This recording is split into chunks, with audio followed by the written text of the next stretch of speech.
Hey guys, today is April Fool's Day, and Borderlands made a tweet with a very small font saying who's having fun out in the Borderlands today, which obviously gives indication that they've done something in game. And someone responded saying, "You made my pets tiny, didn't you?" And they said, "What?" also in that really small font. And that's exactly what they've done. They have changed FLAK's pets, and they've also affected the other characters' action skills. Like right here, Moze has a very tiny mech. In this video, I'm going to show you guys all 4 characters and how they're affected in case you're not able to get online and play today, because I'm sure this will be gone by tomorrow. The tiny mech is absolutely adorable, and you can have riders get on top of the mech, and here's Moze getting on top of it. She's like the same size and her feet are like dragging the ground. Here's the mech in third person running around and jumping. It is extremely cute, but still is powerful, definitely. One thing you can't see is Moze like really tiny inside of that, and when you're first person, yeah, you're super low to the ground. Here's some first person gameplay footage right here with Moze inside of the mech. You can see how you just come up to the knees of these enemies. And with Moze and other players, you can definitely have other players get on to the mech and ride around on the top of it. Same with Moze. FLAK's feet are dragging the ground and his jacket is kind of covering up the mech, but you can see that he's on top of it. It's really funny. And personally, out of all 4 characters and how they're affected, I think Moze's mech is the funniest. For Amara, her arms are affected. Normally these are huge and out to her side, but now they're super small in between her legs. I'm not sure what's going on there, but yeah, you can see it right here. So not as exciting as Moze's mech. And also her phase grasp is affected whenever the arm comes out of the ground with the phase ball. The arm is really small, like a lot smaller than it normally is.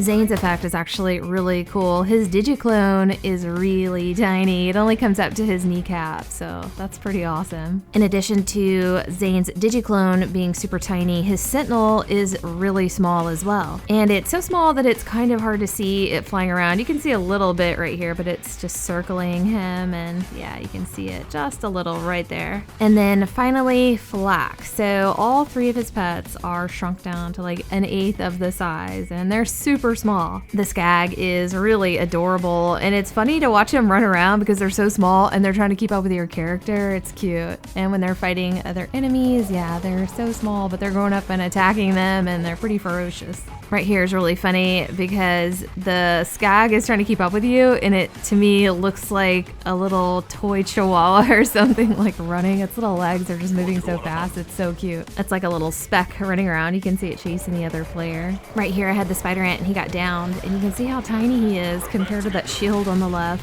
And then here is the shrunken Skag up against a regular Skag, and you can see the difference in size there. When you use Gamma Burst and teleport your pet into the rift, they are also just really tiny. Normally they're really large, but they're still super small. One thing that is not affected that I was surprised is the rack attack for FLAK. The racks are just regular size. Right here I had the spider ant out, and I was getting some distance between him and this little tiny thing rolling at you trying to keep up. That was pretty funny. Here is the Jabber, and what you would expect, yes, he is super tiny as well. And so far it seems like it's just the characters and their action skills that have been affected. I haven't seen any big bosses or other enemies that have been shrunk down. Also, before I go, just want to update you about tomorrow at 9 a.m. Pacific time. They're going to turn off the Doorbusters mini event. That's where all the vending machines are allowing you to buy legendaries. It's the easiest and best farming that there's ever been in the game, so if you guys haven't got a chance to check it out, tomorrow is the last day.